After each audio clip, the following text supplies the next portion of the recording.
नमस्कार दोस्तों, आप सभी का एक बार फिर से चंद्र प्रकाश प्रजापति यूट्यूब चैनल पर स्वागत है। दोस्तों आज हमारा inspire scholarship Sunday doubt session 92 और आज के इस वीडियो में हम लोग के डाउट्स क्लियर करने वाले हैं। तो चलिए दोस्तों आज का वीडियो स्टार्ट करते हैं। दोस्तों इंस्पायर फेलोशिप के फॉर्म स्टार्ट हो चुके हैं, 26 नवंबर से स्टार्ट होने वाले हैं एंड इसकी जो लास्ट डेट है वो 26 दिसंबर रखी गई है अभी करेंट टाइम में।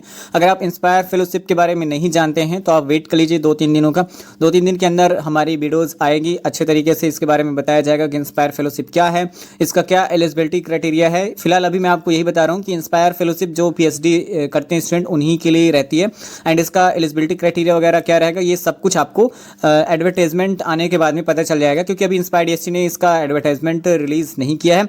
मैं एक बार फिर से कंफर्म करना चाहता हूँ कि ये इंस्पायर स्कॉलरशिप नहीं है। इंस्पायर स्कॉलरशिप अलग कंपोनेंट होता है एंड इंस्पायर फेलोशिप अलग कंपोनेंट होता है, तो आपको बिल्कुल भी कंफ्यूजन नहीं लेनी है, क्योंकि इंस्पायर स्कॉलरशिप की जो लास्ट डेट थी वो 30 अक्टूबर थी जो कि जा चुकी है और ये करंट टाइम में इंस्पायर फेलोशिप के फॉर्म स्टार्ट होने वाले हैं। तो जैसे कि आप यहाँ पे देख सकते हो इंस्पायर डीएसटी के 4 कंपोनेंट होते हैं। इसमें जो सबसे छोटा कंपोनेंट होता है वो इंस्पायर इंटर्नशिप के नाम से है। इसके बाद में इससे थोड़ा बड़ा कंपोनेंट है इंस्पायर स्कॉलरशिप, जिसमें समथिंग आपको 80,000 पर ईयर का अमाउंट मिलता है 60+20 के करके। एंड इसके बाद आपका होता है इंस्पायर फेलोशिप जिसमें समथिंग आपको 40,000 रुपये पर मंथ अमाउंट मिलता है, ये आपको पीएचडी जब आप करते हैं। फिर इसके बाद में एक होता है इंस्पायर फैकल्टी फेलोशिप, तो ये पोस्ट डॉक्टरेट डिग्री के लिए होता है।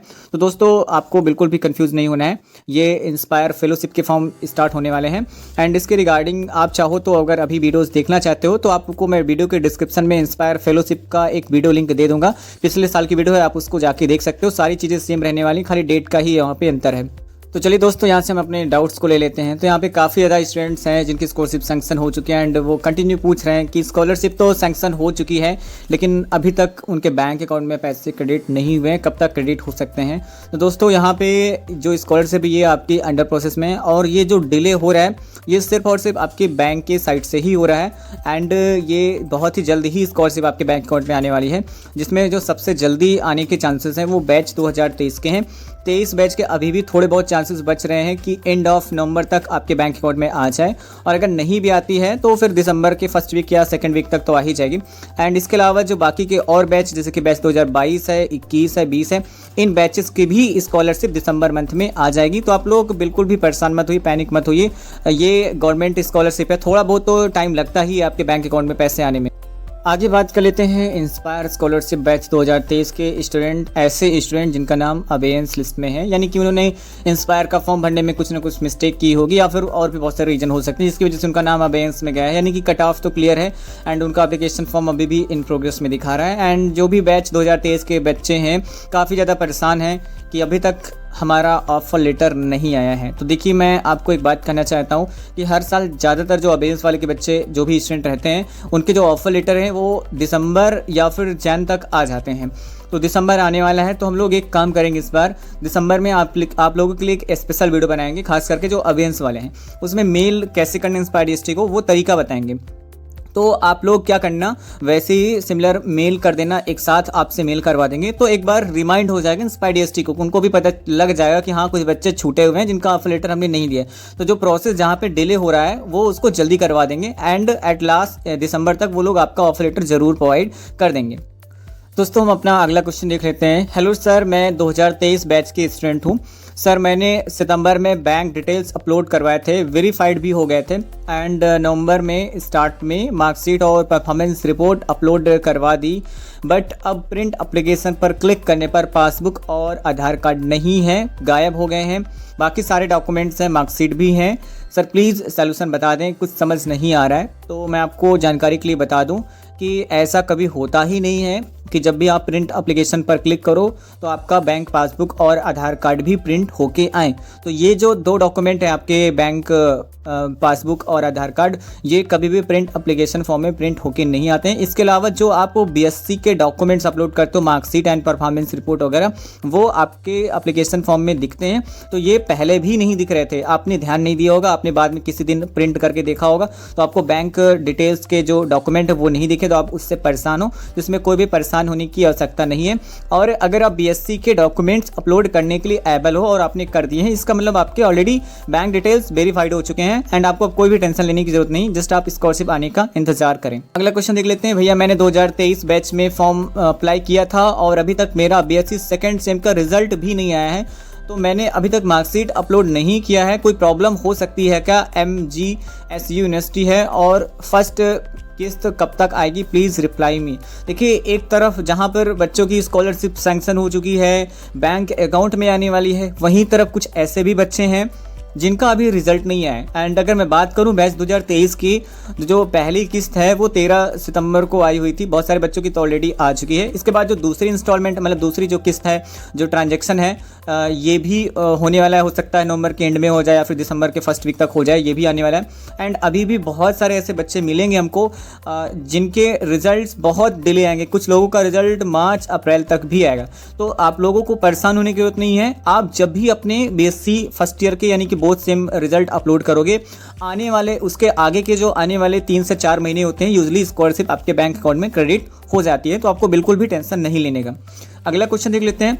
सर मैंने न्यू एजुकेशन पॉलिसी एनरोलमेंट वाले ऑप्शन पे यस कर दिया है, पर अब मुझे पता लगा है कि हम इनरोल्ड नहीं है एंड डॉक्यूमेंट्स अप्रूव्ड हो गए हैं, तो इसका कोई इशू तो नहीं होगा, इससे कोई मेजर इशू नहीं है। इन फ्यूचर अगर आपको कोई इशू आता है तो इंस्पायर्ड यूनिवर्सिटी को आप कॉन्टैक्ट कर सकते हैं। अगला क्वेश्चन देख लेते हैं। भैया मैंने अभी अपना परफॉर्मेंस रिपोर्ट और दोनों सेम रिजल्ट्स अपलोड किए हैं, वेटिंग फॉर सीएम डिसीजन दिखा रहा था, but next day performance report और रिजल्ट दोनों ही गायब हो गए हैं पोर्टल से, अभी वापस सबमिट करना है या नहीं? देखिए, जो टेक्निकल इशू था वो बहुत पहले कभी आया था, दिवाली के कुछ टाइम पहले था। टेक्निकल इशू काफ़ी लॉन्ग टाइम तक चल रहा था, लेकिन दिवाली के बाद से मुझे वेबसाइट में कोई भी खराबी नहीं दिखी पर्सनली, अगर मैं आपसे बताऊं। एंड ऐसा बिल्कुल भी नहीं दिखा कि डॉक्यूमेंट्स वगैरह जो गायब वगैरह हो रहे हैं, जैसे कि आप बता रहे हैं। मुझे ऐसा लगता है बहुत सारे बच्चे गलतियाँ करते हैं। गलती क्या करते हैं, वो डॉक्यूमेंट फॉर बीएससी मेस्सी पर क्लिक करते हैं तो उनके सामने फिर से अपलोड करने का ऑप्शन आ जाता है, जबकि आप एक चीज़ भूल जाते हैं कि जब आप डॉक्यूमेंट फॉर बीएससी मेस्सी पर क्लिक कर रहे हो तो वहाँ पर आपको ईयर भी चूज़ करना होता है। जस्ट लाइक आपने बीएससी फर्स्ट ईयर के डॉक्यूमेंट्स अपलोड किए, तो जब आप डॉक्यूमेंट फॉर बीएससी मेस्सी पर क्लिक करोगे तो वहाँ पर सिलेक्ट ईयर में आपको 1 क्लिक करना है। जब आप सिलेक्ट ईयर में 1 क्लिक कर रहे हैं तो थोड़ा सा प्रोसेसिंग होगी, उसके बाद आपके सामने दिख जाएंगे कि आपके डॉक्यूमेंट्स अपलोडेड हैं। स्टिल अगर आपको अपलोड करने का ऑप्शन आ रहा है तो आप दोबारा अपलोड कर सकते हैं, अदरवाइज कोई ज़रूरत नहीं है। एंड ज़रूरत क्या, इसमें अपलोड कर भी नहीं पाएंगे दोबारा। और रही बात सेकंड ईयर में क्लिक करने पर, अगर आप बीएससी फर्स्ट ईयर के डॉक्यूमेंट्स अपलोड किए हैं और कोई रिवर्ट वगैरह नहीं है, काफ़ी दिन हो गए हैं, एंड अब आपको बीएससी सेकंड ईयर वाले ऑप्शन पर क्लिक कर रहे हैं और वहाँ पर भी अपलोड करने का ऑप्शन आ रहा है, इट मीन्स आपके बीएससी फर्स्ट ईयर के डॉक्यूमेंट्स वेरीफाई हो चुके हैं। अगला क्वेश्चन देख लेते हैं। भैया मेरी डेट ऑफ बर्थ गलत हो गई है, क्या इससे स्कॉलरशिप में ऑफर लेटर आने से पहले चेंज हो जाएगी? देखिए, डेट ऑफ बर्थ तो एक ऐसी चीज़ है जो कि चेंज नहीं हो सकती है रजिस्ट्रेशन होने के बाद में। एंड इसके रिगार्डिंग इंस्पायर्ड यूनिवर्सिटी वाले भी इसमें बहुत ज़्यादा प्रॉब्लम क्रिएट नहीं करते हैं। डेट ऑफ बर्थ रॉन्ग होने पर भी ऑफर लेटर बच्चों के आ जाते हैं, इससे क्योंकि वो लोग आपकी 10th की मार्कशीट तो देख ही लेते हैं एंड 10th की मार्कशीट से डेट ऑफ बर्थ मैच वगैरह हो जाती है। फिलहाल डेट ऑफ बर्थ से बेसिकली यहाँ पे कोई प्रॉब्लम नहीं होने वाली है आपको। अगला क्वेश्चन देख लेते हैं। सर सेमेस्टर एग्जामिनेशन में एक ईयर के दोनों सेमेस्टर के लिए अलग अलग SGPA 7 या 7 से ऊपर होने जरूरी हैं, या दोनों सेमेस्टर के मिलाकर जो CGPA बनेगा वो 7 होना चाहिए? बिल्कुल, आप जो लास्ट में लिखे हो वो जरूरी है। आई मीन आपका जस्ट लाइक एक सेम में 6.8 SGPA बन जाते हैं एंड जो सेकंड सेम है उसमें 7.2 SGPA बन जाते हैं, तो मतलब जो एवरेज आपका जो CGPA बन गया वो आपका 7 बन गया, तो इस तरीके से चलेगा। अगला क्वेश्चन देख लेते हैं। भैया मैं 2022 बैच का स्टूडेंट हूँ, second year document last week of सितंबर में सबमिट किया था, लेकिन अभी मेरा सेंक्शन नहीं हुआ है और मैंने अभी NEP का ऑप्शन भी चूज़ नहीं किया, क्योंकि जब सेकंड ईयर के डॉक्यूमेंट सबमिट किए थे तब इनके पास में कोई भी ऐसा ऑप्शन नहीं आ रहा है। तो देखिए, मैं आपको जानकारी के लिए बता दूं कि ये जो इस प्रकार की कमेंट्स हैं बैच 2022 की स्पेशली मैं बता रहा हूँ, जिन्होंने सितंबर इंड वगैरह में अपने डॉक्यूमेंट्स अपलोड किए हैं। सितंबर महीने में काफ़ी ऐसे बच्चे हैं जिन्होंने अपलोड किए हैं एंड उनकी स्कॉलरशिप सैंक्शन नहीं हुई है, तो आपको घबराने की ज़रूरत नहीं है। ज़रूरी नहीं कि सबकी एक ही साथ सैंक्शन हो जाए, आप लोग नेक्स्ट ट्रांजेक्शन का वेट कर लीजिए, क्योंकि आप इकलौते नहीं हो कि आपकी सैंक्शन हुई है। एंड वहीं पर अगर मैं बैच 2023 की बात करूँ तो बैच 2023 में सितंबर मंथ पूरा ले लिया गया है। इवन अक्टूबर के भी शायद फर्स्ट वीक तक की कुछ बच्चों की सैंक्शन हो चुकी है। तो यहाँ पे आगे पीछे थोड़ा बहुत चलता रहता है, तो इतना ज़्यादा आपको परेशान होने की जरूरत नहीं है। आप नेक्स्ट ट्रांजेक्शन का वेट करें। एंड जैसा कि आपका लास्ट क्वेश्चन था कि आपने सेकंड ईयर वाले ऑप्शन पे एनईपी पे यस या नो नहीं किया है, तो आपको कुछ भी नहीं करना है, क्योंकि जिस टाइम पे ऑप्शन नहीं था उस टाइम पे आपने जैसा था वैसे अपलोड कर दिया, तो अभी कुछ भी नहीं करना वहाँ पर आपको। अगला क्वेश्चन देख लेते हैं। Sir batch 2021 BSc third year के डॉक्यूमेंट 17 जून को अपलोड किए थे और आज 5 मंथ हो गए हैं, अभी तक नहीं आई है स्कॉलरशिप, कब तक आ सकती है? देखिए इसमें कुछ ना कुछ आपके साइड से ही कुछ मिस्टेक हो सकती है। हो सकता है कि आपने एमएससी इनरोलमेंट ना अपलोड किया हो, खाली बीएससी थर्ड ईयर के डॉक्यूमेंट्स अपलोड किए हैं, या फिर अगर आपने एमएससी इनरोलमेंट वगैरह अपलोड किया है तो कुछ ना कुछ आपके डॉक्यूमेंट्स रिवर्ट वगैरह आए होंगे, क्योंकि इतना टाइम नहीं लगता है। और जैसे कि आई थिंक अक्टूबर में एक ट्रांजेक्शन हुआ था बैच 2021 का, तो उसमें आपकी स्कॉलरशिप आ जानी चाहिए थी। एंड मैं आपको एक ही सजेशन दूंगा, स्पेशली मैं आपको बता रहा हूँ राहुल मीणा जी, कि आप एक बार इंस्पायर्ड ईएसटी को मेल कर दीजिएगा इसके रिगार्डिंग। एंड इंस्पायर्ड ईएसटी में आप कॉल वगैरह भी कर सकते हो। अगला क्वेश्चन देख लेते हैं। भैया प्लीज़ रिप्लाई, मेरे आधार कार्ड में मेरा फ़ोन नंबर डिफरेंट है और बैंक अकाउंट में डिफरेंट है, कोई दिक्कत तो नहीं होगी? इससे कोई भी प्रॉब्लम नहीं है।